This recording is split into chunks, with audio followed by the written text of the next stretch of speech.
नमस्कार, फाइटर समाचार में आपका स्वागत है। पेश आज 30 अगस्त सुबह 6 बजे राजस्थान की खास खबरें।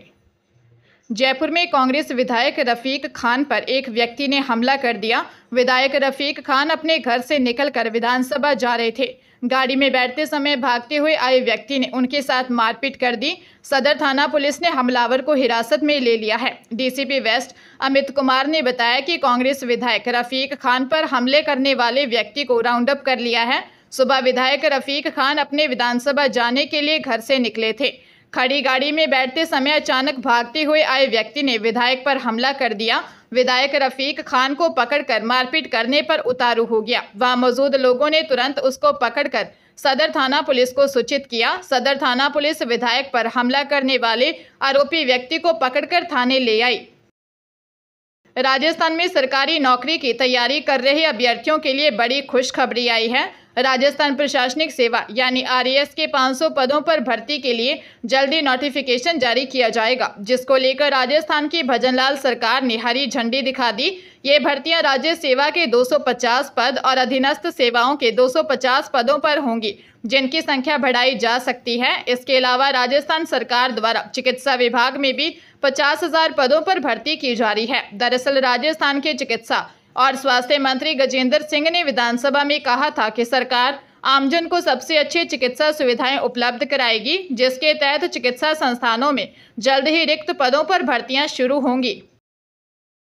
दौसा जिला एवं सत्र न्यायालय के डीजे राजेंद्र कुमार ने पति राम सिंह की हत्या के मामले में पत्नी गौलमा देवी व साले दिलराज को उम्र कैद की सजा सुनाई है। साथ ही 20,000 रुपये का अर्थदंड भी लगाया है। इस संबंध में 6 अक्टूबर 2022 को मृतक के परिजनों ने पापड़दा थाने में मामला दर्ज करवाया था। विशेष लोक अभियोजक दिनेश कुमार शर्मा ने बताया कि लालसोट के डेडवाना निवासी 36 वर्षीय राम सिंह जागा 6 अक्टूबर को अपने ससुराल पापड़दा आया था। राम सिंह बच्चों को लेकर उसी दिन वापस अपने गांव डेडवाना चला गया, लेकिन शाम को ही वापस ससुराल आ गया, जहां वह खाना खाकर सो गया। रात को उसकी हत्या कर दी गई। मामले में मृतक के भाई ने साले के खिलाफ हत्या का केस दर्ज कराया था। जांच में सामने आया कि हत्या में उसकी पत्नी भी लिप्त थी। ऐसे में दोनों के खिलाफ कोर्ट में चालान पेश किया गया। श्रीगंगानगर शहर के रिको स्थित एक गिट्टी फैक्ट्री में अकाउंटेंट युवक की शहर के एक प्राइवेट अस्पताल में संदिग्ध हालत में मौत हो गई। युवक के परिजनों ने इस संबंध में प्राइवेट अस्पताल के बाहर रोष जताया। इन लोगों का कहना था कि युवक गांव साधुवाली से कुछ आगे पंजाब इलाके में सड़क किनारे पड़ा मिला, जबकि वह रिको की एक फैक्ट्री में नौकरी करता था। ऐसे में वह वहां कैसे पहुंचा, इसकी जांच होनी चाहिए। मौके पर पहुंची सदर पुलिस ने शव को सरकारी अस्पताल की मोर्चरी में रखवा दिया, जहां पोस्टमार्टम किया जा रहा है। शहर के हनुमानगढ़ रोड पर भारतीय इंस्टीट्यूट के सामने की तरफ रहने वाले युवक 21 वर्षीय योगेश शर्मा के परिजनों ने बताया कि युवक पिछले कुछ समय से रिको में गिट्टी फैक्ट्री डीएम इंडस्ट्रीज में काम करता था। परिजनों ने पुलिस से मामले की गहनता से जांच की मांग की है। केंद्र सरकार ने यूपीएससी को पंजीकरण के समय और परीक्षाओं के कई चरणों के दौरान उम्मीदवारों की पहचान को सत्यापित करने के लिए आधार आधारित पहचान पत्र का उपयोग करने की अनुमति दी है। कार्मिक मंत्रालय ने कहा कि यूपीएससी को वन टाइम रजिस्ट्रेशन पोर्टल पर रजिस्ट्रेशन के समय और परीक्षा भर्ती परीक्षा के विभिन्न चरणों में उम्मीदवारों की पहचान के वेरीफाई के लिए स्वैच्छिक आधार पर ऑथेंटिकेशन करने की अनुमति है, जिसके लिए ई-केवाईसी ऑथेंटिकेशन सुविधा का उपयोग किया जाएगा। मंत्रालय ने कहा, यूपीएससी अधिनियम के सभी प्रावधानों, उसके तहत बनाए गए नियमों और विनियमों और भारतीय विशिष्ट पहचान प्राधिकरण से जारी निर्देशों का पालन करेगा। यह महत्वपूर्ण कदम जुलाई में यूपीएससी ने सिविल सेवा परीक्षा 2022 के उम्मीदवार पूजा खेड़कर की उम्मीदवारी को रद्द करने और उन्हें भविष्य के सभी परीक्षाओं और चयनों से स्थायी रूप से प्रतिबंधित करने के बाद उठाया गया है। उदयपुर जिले में मोबाइल ऐप के माध्यम से कुछ मिनट में ही लोन देने के नाम पर ठगी का मामला सामने आया है। जडाव नर्सरी सेक्टर 6 निवासी पीड़ित ने साइबर थाने में दी रिपोर्ट में बताया कि 11 जून को सोशल मीडिया पर स्विफ्ट कैश ऐप का विज्ञापन देखा। इसमें कुछ मिनट में ही लोन की बात कही थी। उन्होंने ऐप पर 4,000 का लोन के लिए आवेदन किया। लोन के रूप में खाते में सिर्फ 2,400 रुपये आए, लेकिन बदले में 7 दिन में ही पूरे 4,000 रुपये वसूल लिए। ये लोन चुकाने के तुरंत बाद बिना आवेदन किए 3,250 रुपये का एक और लोन दे दिया। बदले में 5,000 रुपये वसूले। राशि नहीं चुकाने पर उनके अश्लील फोटो रिश्तेदारों को भेजने की धमकी दी। उन्होंने ये राशि चुकाई तो अलग अलग बार में 89,000 रुपये वसूल लिए, जबकि तीसरा लोन महज 50,000 रुपये का था। पुलिस ने बताया कि भारत में डिजिटल लोन देने वाले प्लेटफॉर्म में से 600 अवैध हैं। अभी तक Swift Cash, Tap Money, Credit Guru, करता Loan, Cash Kingdom, Prime Loan, High Rupee, Flash Wallet, Speed Loan, Sunny Loan, Cash Max, Cashier, Hugo Loan नामक ऐप के जरिए ठगी सामने आई है।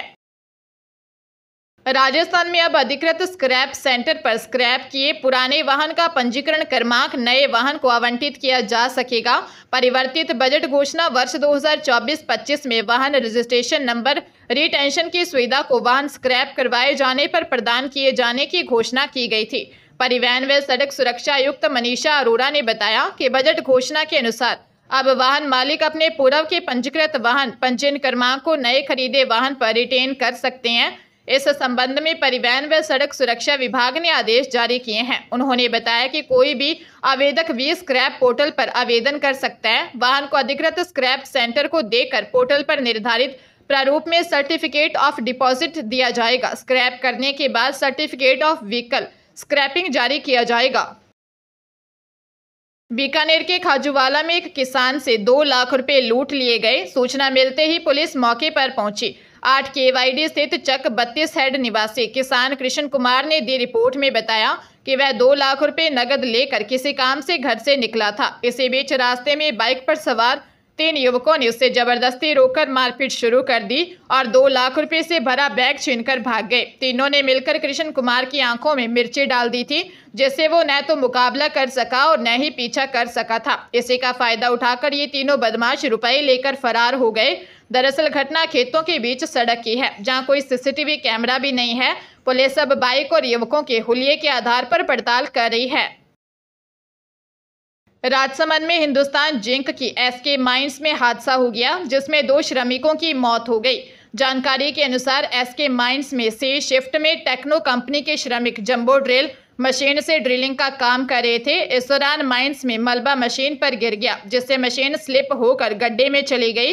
इस दौरान मशीन में काम कर रहे उत्तर प्रदेश निवासी मनीष कुमार व गिलुंड के पास गंगास निवासी बहादुर सिंह की मौके पर ही मौत हो गई। बाद में हिंदुस्तान जिंक के स्टाफ द्वारा दोनों मृतकों के शवों को हिंदुस्तान जिंक के हॉस्पिटल में रखवाया गया।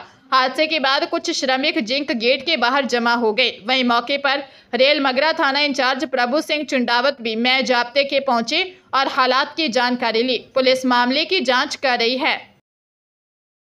राज्य सरकार ने लोगों को सीधे लाभ वाली योजनाओं को लेकर नई व्यवस्था लागू की है। सरकार ने डायरेक्ट बेनिफिट ट्रांसफर के तहत खातों में पैसा ट्रांसफर करने से लेकर योजनाओं में चीजें खरीद कर देने के नए प्रावधान लागू किए हैं। वित्त विभाग ने इसके लिए नई व्यवस्था लागू करते हुए सर्कुलर जारी किया है।